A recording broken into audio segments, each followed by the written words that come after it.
Today, when people come to Xi'an, they tend to think of the Tang Dynasty, an era of unprecedented power and prosperity in China's history. In those days, Xi'an was known as Chang'an, the largest and most prosperous city in the world back then. But what made this golden age possible? What supported the operation, expansion, and cultural flourishing of the Tang Empire? What connected the mountains and rivers in the north and south, and linked the eastern and western regions? What contributed to the unification of the empire? And why, in the end, did it decline?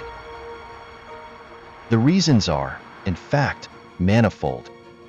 But the south-north Grand Canal dug in the Sui dynasty is frequently cited by historians. While most parts of this canal have disappeared, the canal exercised an influence on the fate of all unified dynasties that followed the Tang dynasty. But despite its disappearance, thanks to scholarly research, we now have the chance to follow the traces of the Grand Canal of the Sui and Tang dynasties and figure out what it looked like in its heyday. Even more significantly, it gives us a chance to explore the relationship between this super project and the rise and fall of the dynasty.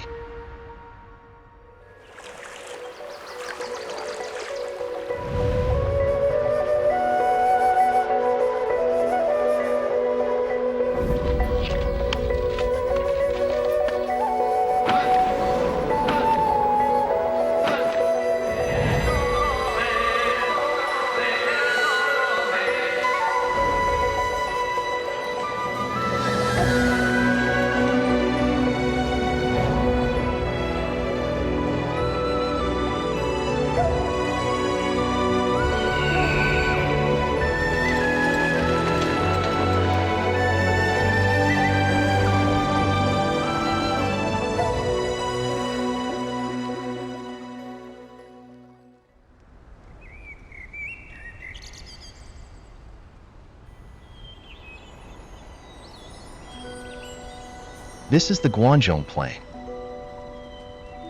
For a long time, Chang'an, located in the Guanzhong Plain, was perfectly placed to be capital city. When Li Yuan founded the Tang Dynasty in 618, Chang'an once again became the capital city. 我现在站的这个是秦岭山脉的一条山梁，下边这一块广大的平原呢，就是关中平原。所谓关中自古帝王都，自从西周以来呢，关中平原呢就是中国的政治中心。 West and south of the Guanzhong Plain are rolling mountains, and the boundless Loess Plateau is to its west and north.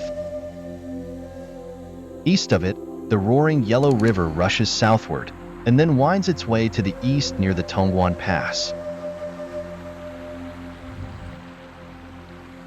As the Guanzhong Plain is surrounded by natural barriers, a capital city located there was bound to be relatively safe.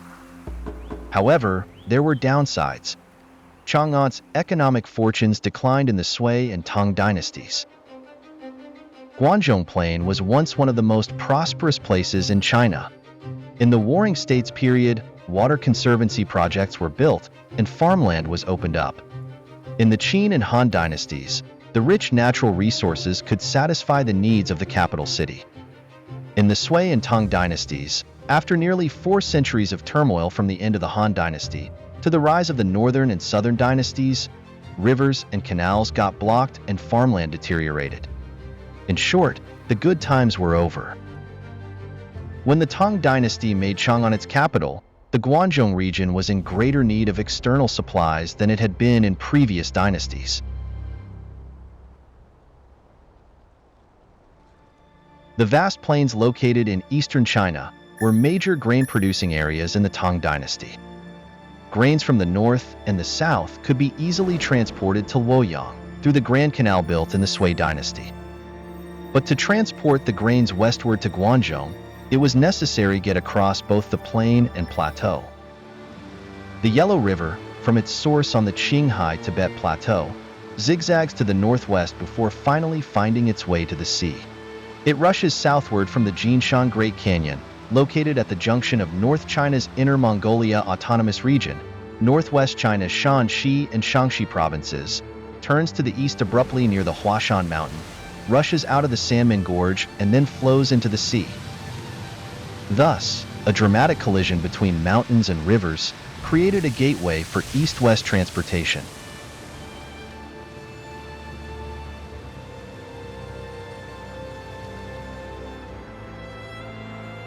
The three peaks resembling three gates are perilous, and the roots are deep. It stands steadily like a pillar that supports the sky, splashed by the waves. Sanmen Gorge is a key junction between the east and the west. It's long been known for being perilous.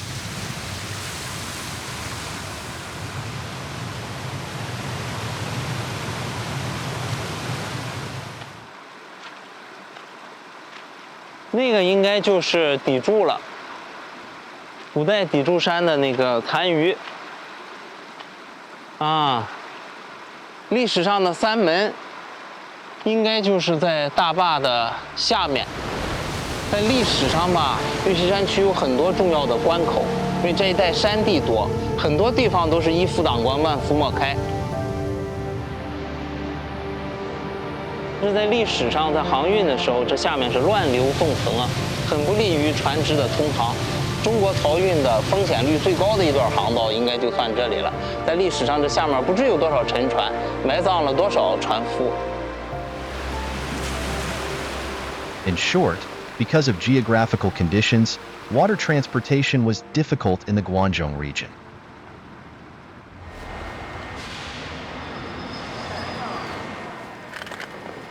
Xi'an North Railway Station is the most important and largest railway transportation hub in northwest China, transporting more than 100,000 passengers each day. It's an important link between east and west for both passengers and freight.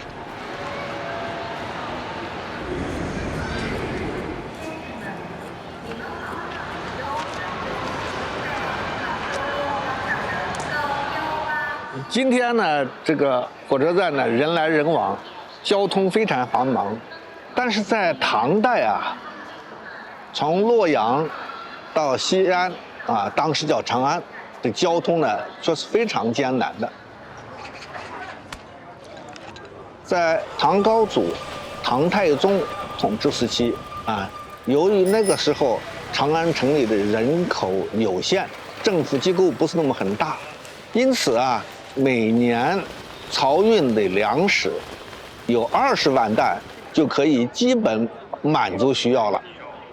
到了唐高宗统治时期呢，情况呢就发生了很大的变化。一个是政府机构不断扩大，官吏的人数也增加了。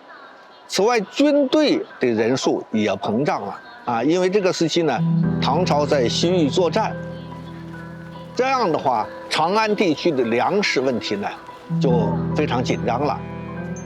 把江淮地区啊，还有山东地区的粮食啊，运到洛阳是比较顺利的啊，但是从洛阳运到长安就比较困难。Strange as it may seem, for a long time after the Tang Dynasty established its capital in the Guangzhou region, the people of Chang'an were often troubled by food security, because it was so difficult to transport grains from the grain-producing areas in eastern China to Chang'an. For that reason, harvests in the immediate vicinity of the Guangzhou region were vital. If the crops failed, severe famines would occur, even in the capital. Since it was difficult to transport grains to Chang'an, the rulers of the Tang Dynasty had no choice but to go to Luoyang for food.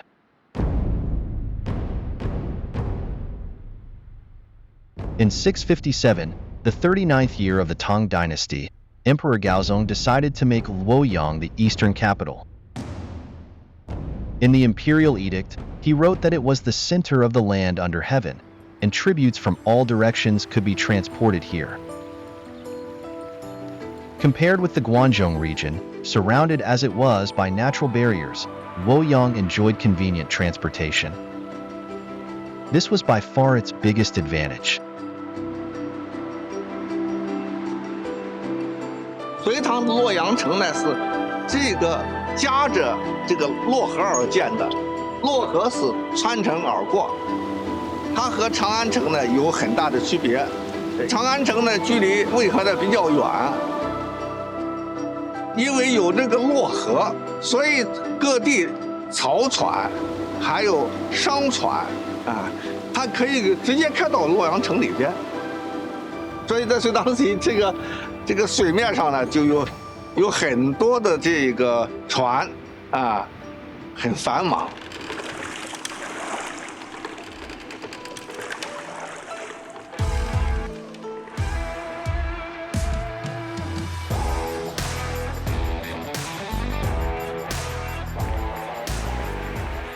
Luoyang was the center of the Grand Canal of the Sui and Tang dynasties. At its peak, the grains stored in the granaries around Luoyang could last for decades.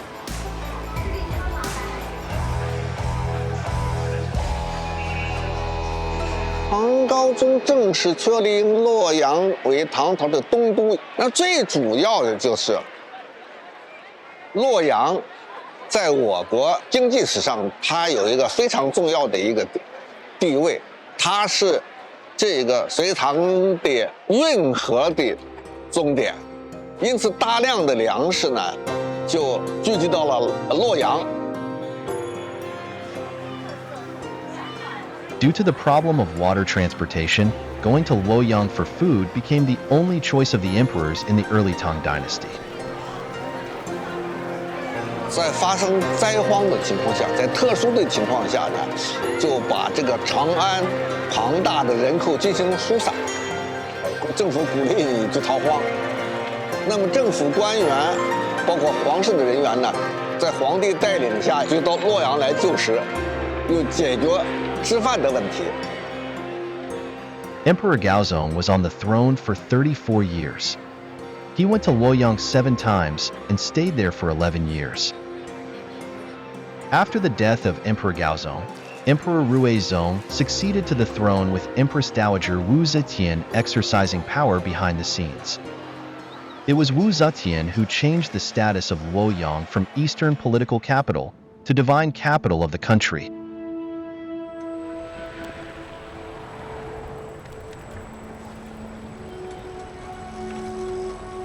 Emperor Gaozong stayed in Luoyang temporarily for economic reasons. But for Wu Zetian, the legendary ruler who decided to shake off old constraints and to create a new political landscape, the advantages of the Grand Canal brought to Luoyang were probably an important reason why Luoyang once again became the center of the empire. This heavenly pagoda was a protective structure constructed on the original site of the foundation laid in the Tang dynasty. It's almost 90 meters high. According to the records in Comprehensive Mirror for Aid in Government, the heavenly pagoda stood at 150 meters. 在武则天那个时代呢，能不能修建这么高的建筑，这个呢就值得存疑吧。这个天堂，它是用来安放佛像的。那个佛像光一个小指头上呢都能站几十个人，因此我们推想，天堂应该也是非常高大的非常宏伟的。这个天堂的建成是武则天权力和财富的一个象征，也代表着洛阳，也就是武则天的神都，是全国的政治中心、经济中心、文化中心。也是那个时期呢，万民向往的一个地方。In the more than 2 decades between Wu Zetian's renaming of the eastern capital Luoyang as the divine capital and her abdication, she spent less than 2 years in other locations. And Luoyang didn't disappoint Wu Zetian. Because of its superior geographical location and convenient water transportation, tribute grains no longer needed to be transported to Chang'an. As this represented a significant saving in terms of manpower and resources, development became possible in other fields of endeavor. Therefore, the Tang Empire thrived during the reign of Wu Zetian. While Luoyang contributed a lot to its prosperity, there was another important factor at work: the advantages brought by the Grand Canal. In spite of the efforts Wu Zetian made to develop Luoyang, which brought great glory to the Tang Empire, after her death, Emperor Zhongzong returned to Chang'an. This was largely because he wanted to restore the rule of the Li family. As a result, food security once again became a pressing problem for the emperors.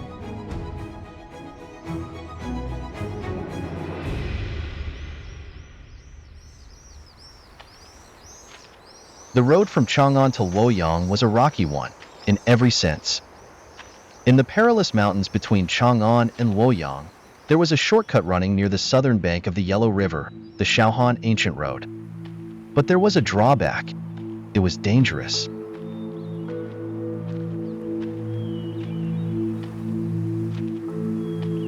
这一条道路在中国古代是一条非常重要的通道，可以说连接着中国北方的东西部地区。在这个隋唐初期的时候，皇帝从这个关中平原去洛阳就食是要走这条路这个方向过去的。从西域来的使臣本来是要在长安朝见皇帝的，但结果呢，使臣也要跟着皇帝的足迹一起翻越山岭去洛阳朝见皇帝。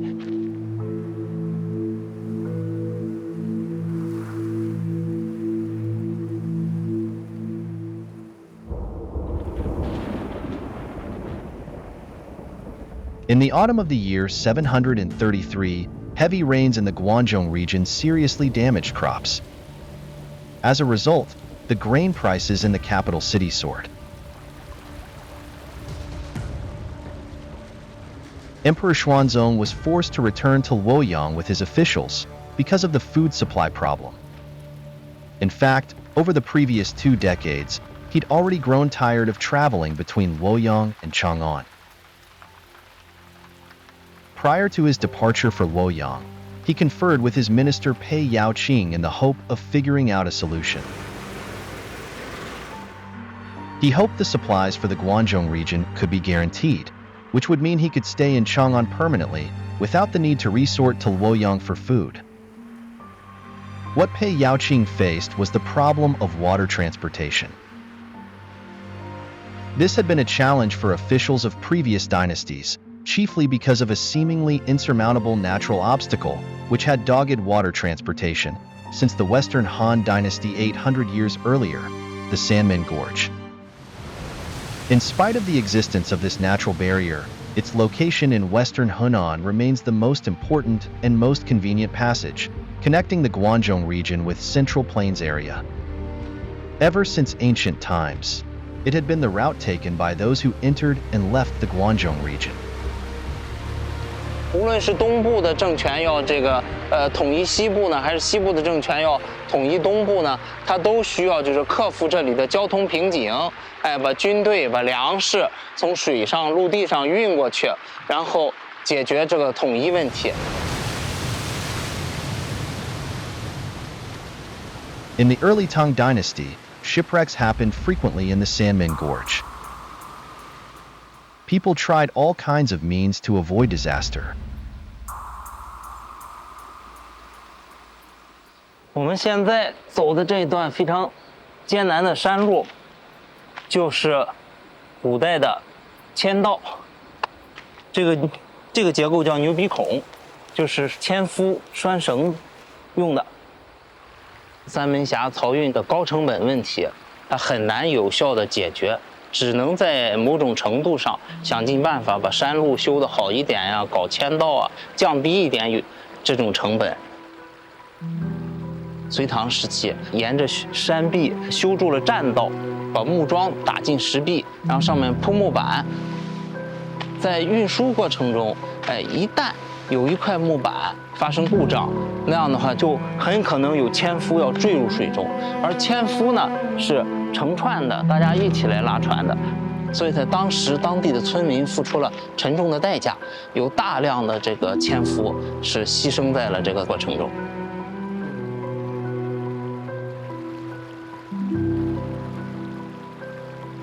Today, the Yellow River still flows through the Sanmin Gorge, but most of the time, it's not especially turbulent. The traces left on the rocks by tow lines can still be seen, visible testimony to the hardships endured by the boatmen. Yet, these measures failed to improve the efficiency of grain transportation. So, it was the overall efficiency of water transportation, as well as the obstacle of the Sanmin Gorge that troubled Pei Yaoqing.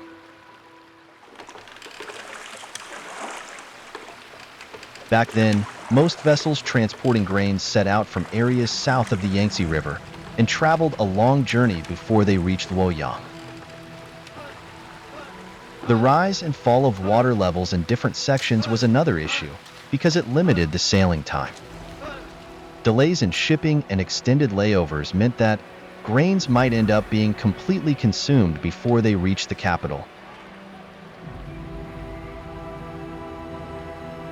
To solve the problems, Pei Yaoqing ingeniously overhauled the system. To this very day, scholars still marvel at the coordinated waterland transportation system proposed by him.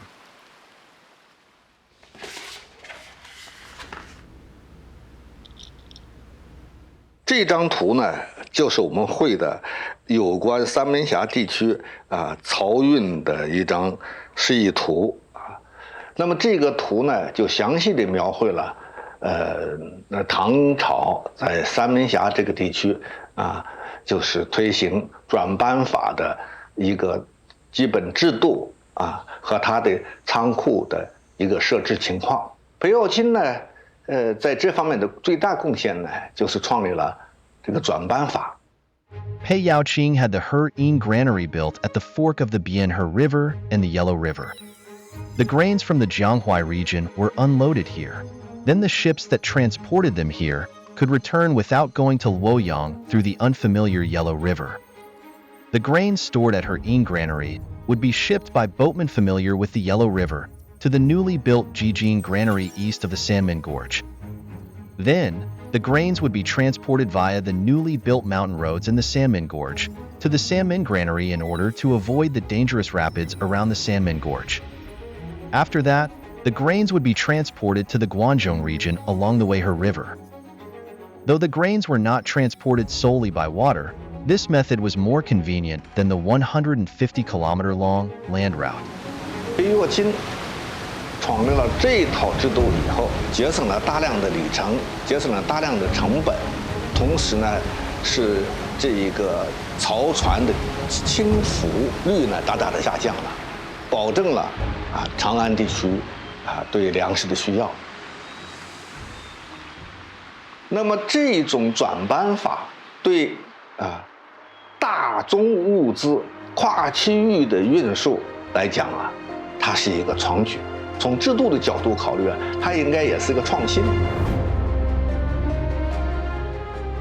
The reform initiated by Pei Yaoqing proved to be effective.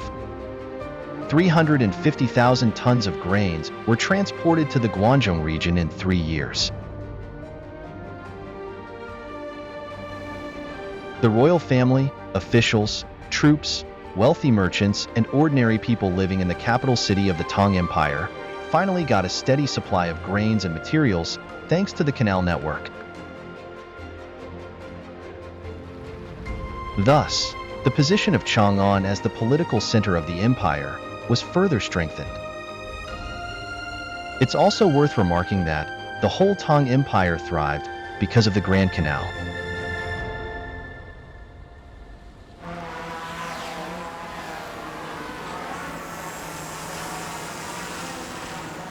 In the southeast of Turpan and at the foot of the Flaming Mountains, the place was the site of the ancient Gaochang Kingdom 1,400 years ago. It faces Dunhuang at the western end of the Heshi Corridor.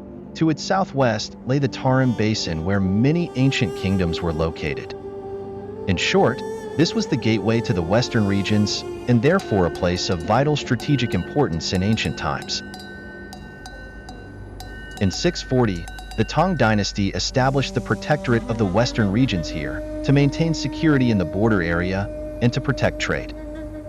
To get the western regions under control, The key lay in how many resources and how much force the Tang could allocate to this place.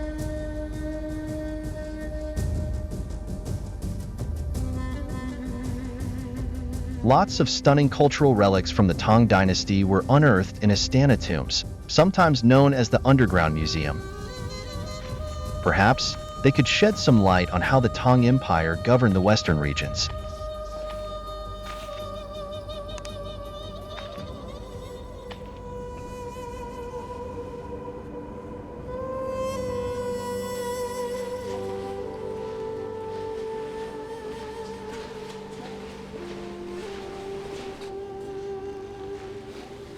Among the unearthed cultural relics was some poll tax cloth. This cloth was used as a form of payment in kind for soldiers garrisoning the border regions.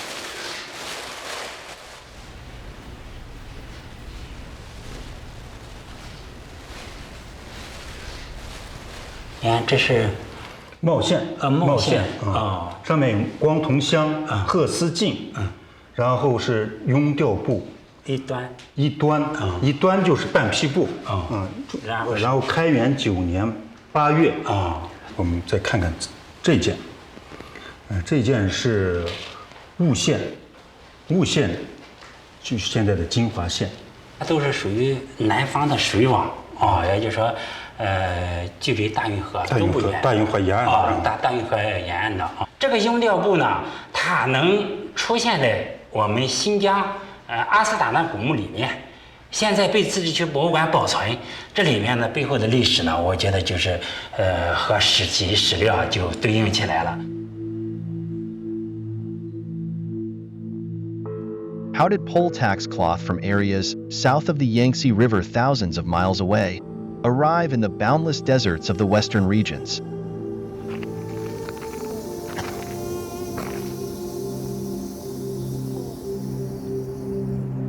这个地方就是唐朝治下安西都护府著名的赤亭守拙，既负责唐朝的官员的东来西去、迎来送往，也负责唐朝物资的一个运送。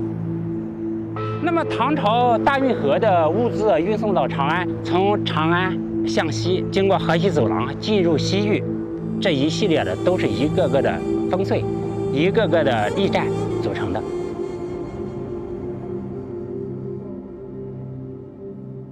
Lots of poll tax cloth from areas south of the Yangtze River was transported to the border region through the Waterland Coordinated Transportation System built by the Tang Dynasty. 在军事上，古代的冷兵器时期，兵马未动，粮草先行，直到现代战争打的仍然是物资保障。唐朝在统一了西域之后，形成了一套完整的运输体系。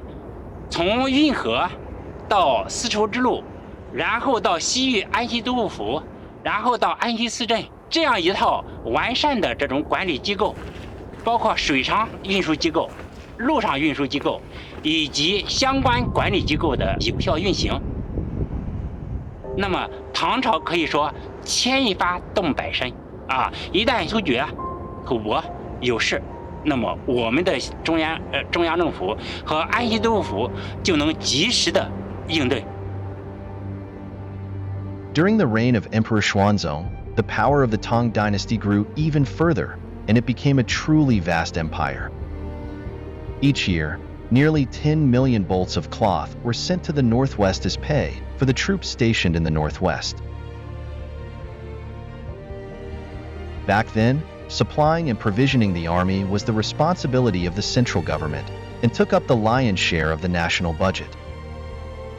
But all this expenditure would have been like water down the drain, were it not for the water transportation system that made it possible to get these materials to the northwestern border.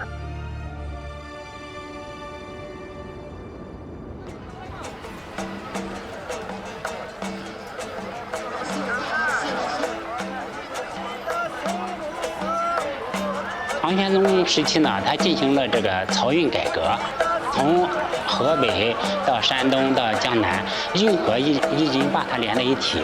那么长安的实线是在哪里呢？就是向西。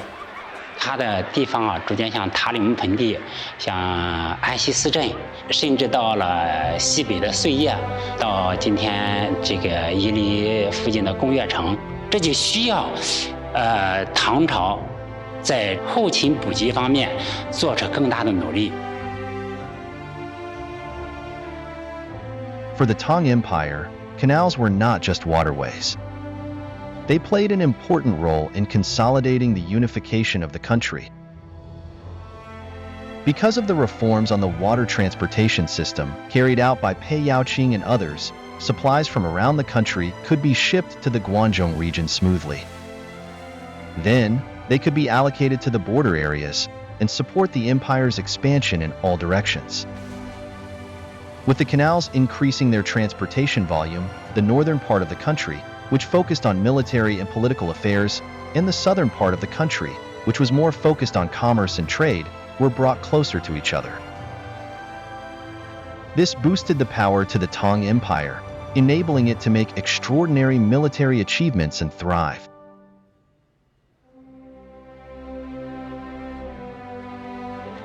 So it was that this south-north man-made waterway proved to be the key ingredient in the recipe for national unification.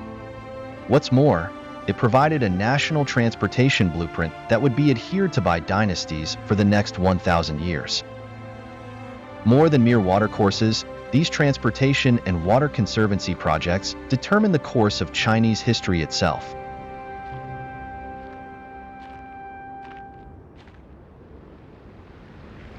Like most counties in China, Suishi County in Anhui Province languished in obscurity prior to 1999.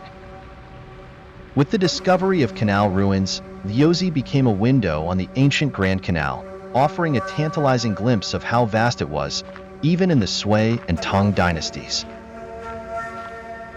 这就是我们2次考古发掘所发掘出来的柳枝运河遗址的现场。我现在所处的位置属于北岸的河堤，你看对面是属于南岸河堤，这处在两岸河堤的这个石柱台底是属于当时的桥梁遗址。 The most remarkable discovery at Liuzi site is 8 Tang and Song shipwrecks. The Tang dynasty ship number 1 has the earliest known rudder. With a net carrying capacity of more than 40 tons, it's consistent with the historical records. It might be the ship that once sailed on the Tongji Canal in the Tang dynasty. Among the cultural relics unearthed in Liuzi site, the most abundant are porcelain objects of various kinds. They've been linked to more than 20 kilns around the country.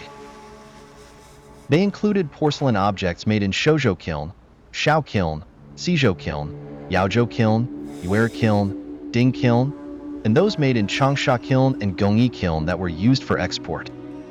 Only a small number of these kilns were located along the Grand Canal. But the porcelain projects they produced could all be transported to the Grand Canal through tributaries and then distributed around the country. Some were even sold overseas.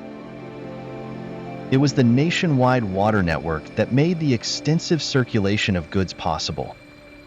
With the Grand Canal as the backbone, natural waterways were connected to a national transportation network that radiated into even more distant places. In the south, this network linked Jiangxi, Hunan, Hubei, Guizhou, Yunnan, Chongqing, and Sichuan into a whole through the Yangtze River, and its branches including the Ganjiang River, Xiangjiang River, Hanjiang River, Wujiang River, and Minjiang River. Thanks to the development of transportation, commerce began to prosper like never before. Like the once obscure Liuzi, Yuzhou, Zhangzhou, Beizhou, and Weizhou along the Yongji Canal. Bianzhou, Songzhou, Suzhou, and Xizhou along the Tongji Canal. Chuzhou and Yangzhou along the Shanyang Canal. As well as Ruenzhou, Changzhou, Suzhou, Hangzhou along the Jiangnan Canal. All witnessed a boom in commerce because of the canals.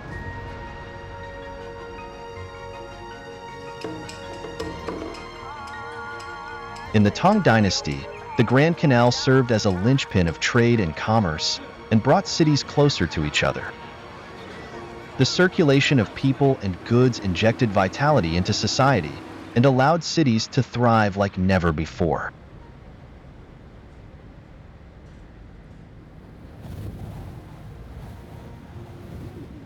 In 742, the 8th year after the reform of water transportation launched by Pei Yaoqing, a ceremony of unprecedented grandeur unfolded in an area of water known as Guangyun Lake. Nearly 300 ships were berthed in the Guangyun Lake below the Wangshun Tower. These ships from the eastern capital, Bianzhou and Songzhou, were loaded with tributes, due to be transported to the capital via the Grand Canal. There was brocade, mirrors, bronze objects, and seafood from Yangzhou, satin from Ruanzhou, and different kinds of thin silk from Yuezhou. The tributes were of a rich variety, testifying to an unprecedented prosperity and confidence largely made possible by the existence of an effective water transportation system. Emperor Xuanzong himself attended the ceremony. More than 100 people at the site sang out loud in one voice the immortal words, "Treasures have been found in Hongnom." The lake is crowded with ships, and there are a lot of bronze objects from Yangzhou. The emperor sits in the hall, listening to treasure obtained song. 就这种情况啊，在唐玄宗以前的各个皇帝统治时期是不可想象的，因为那个时候就是把所有的运力集中起来，都满足不了长安对粮食的需要啊，根本没有多余的运力呢去运输其他物品。广运坛呢，实际上可以说是大唐帝国繁盛的一个标志，各种各样的商品物品，再加上呢这种繁盛的气势啊，也充分地展示了大唐帝国的雄厚的国力。那么这些都和唐朝的水运体系的完善呢有着极大的关系。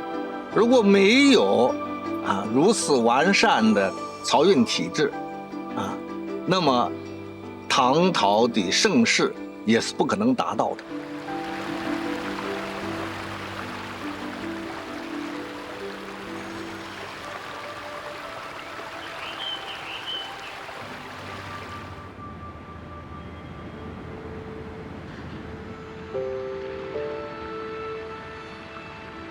As I look out into the vast expanse, can this be the same moon that I saw rise in Kasuga, behind Mount Mikasa?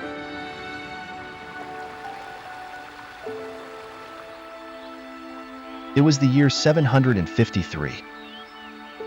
Yangzhou was Abe no Nakamaro's first stop in China. If everything went well, the Huangsapu port not far away from Yangzhou would be the place from which this 57-year-old envoy would bid farewell to China. The person who would sail eastward to Japan with him was the well-known Master Jianjin. After 5 failed attempts, he would embark on his 6th voyage, his mission to spread Buddhism. As time went by, the network of the Grand Canal expanded. In the Tang Dynasty, Yangzhou was an important city on the Grand Canal. Furthermore, because of its unique geographical location, it served as a hub that linked the Grand Canal to a global transportation network. 在唐代的时候，长江的右海口比较近的是在镇江和扬州之间，这块的江面呢非常的宽阔，有几十公里宽。瓜州古渡这个地方，长江跟镇江、扬州之间的这么一段的这个黄金水道的一个交汇处。所以我们现在所在的位置，实际上就是一个海港的一个位置，就是很多这个出海远行的这个船只，都是通过这个地方进入到这个大运河里面。大运河的船只呢，也通过这个长江进入到这个太平洋进入到东海。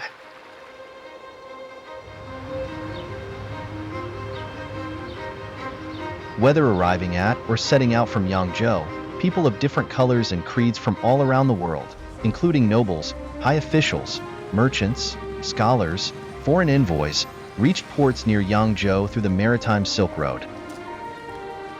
They would then gather in Yangzhou and head to their next destination. 那这个扬州呢，因为运河的这个开通，它不仅联系了这个中国的这个内陆，另外呢，也通过这个运河跟长江的交汇，通过长江的粤海口，把运河成为连接世界的一个重要通道。中国的经济、政治、文化上的一些东西，在这个地方呢，像个放大器一样的，就是面向海外，成为一个这个世界性的一个话题。 It's hard to say whether the thriving of the Grand Canal led to the prosperity of the Tang Empire, or the prosperity of Tang highlighted the importance of the Grand Canal.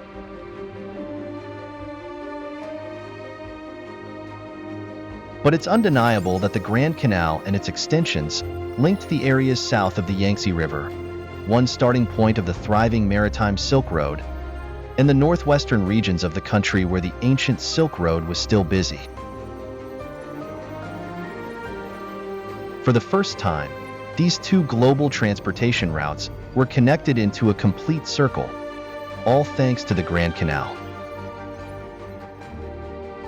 Communication between these areas became possible on a scale never before witnessed in the history of China. So it was that with the facilitation of long-distance communication, many elements became fused and blended. Thus, Chinese civilization was strengthened and perfected by a process of dynamic competition and integration that would have been impossible without the Grand Canal.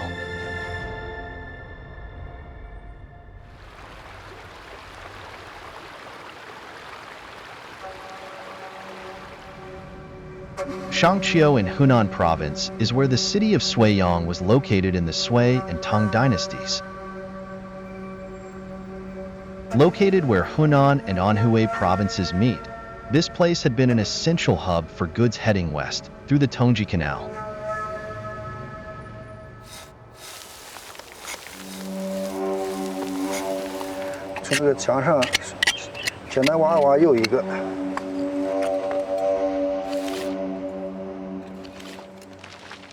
Quite by chance, it was here that archaeologists found artifacts that could offer valuable insight into the turning point on which the fate of the Tang Empire hinged in the years following the ceremony on Guangyun Lake.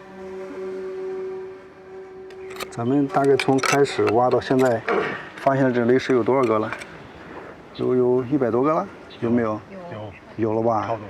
这也是绥阳古城的这个发掘现场。在我们发掘到这个隋唐宋的地层里边的时候呢，发现很多这种与城市包围战有关的一些攻防用的一些雷石。这个是城墙角的地方，我觉得战事应该是当时最激烈的一个场所。那么在这一块呢，我们发现不同种类的雷石大概有几十个，有石头的，有陶做的，甚至说有一些就是用砖头。很可能战事紧张的时候呢，他把周围的这个民房直接就拆掉了。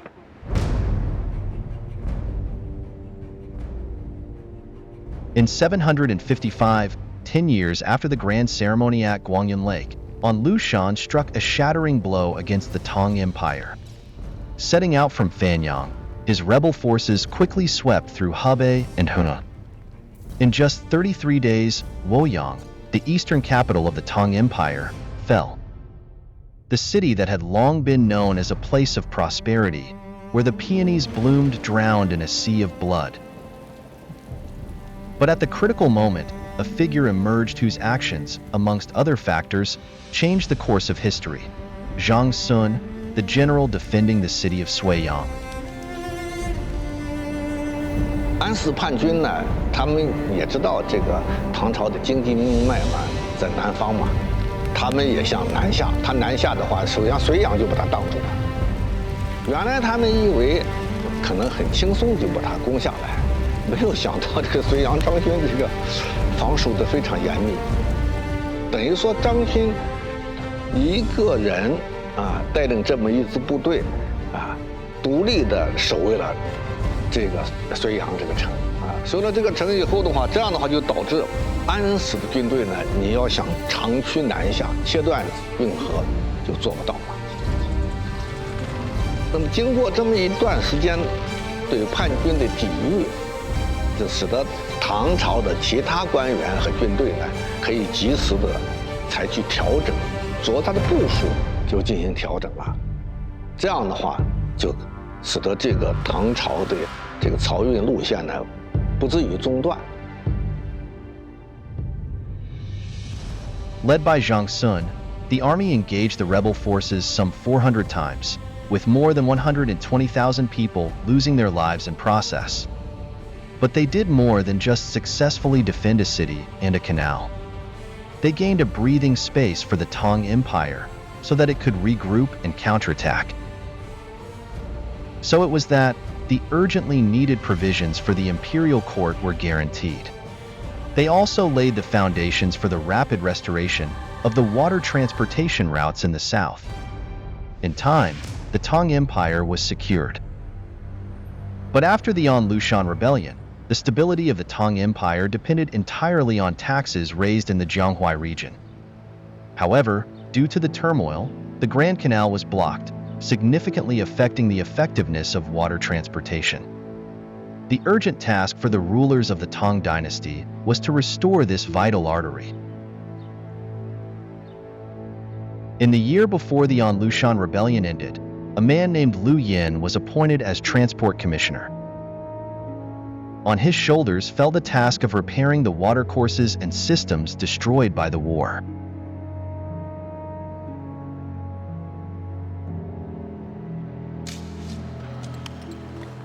Lu Yin dredged the waterways and implemented thoroughgoing reforms.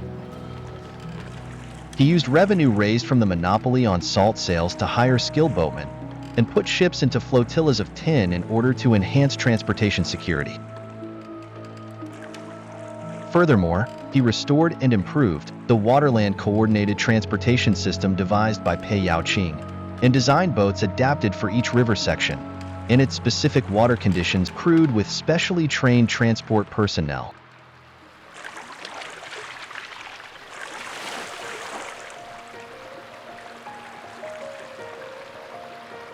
After Lu Yan's reform, the efficiency of the Grand Canal recovered.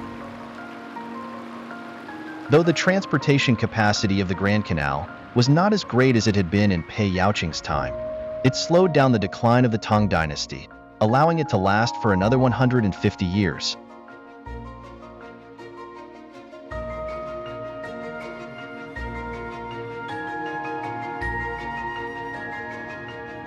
History always moves forward.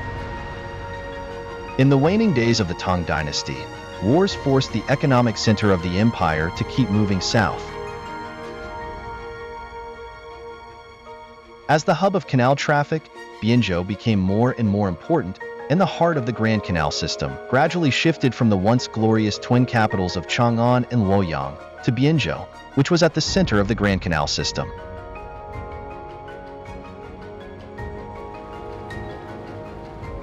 But main point is this: the Tang reforms of the water transportation system had an impact on society that would echo down the ages. The magnificent legacy those reforms bestowed has benefited China and the world ever since.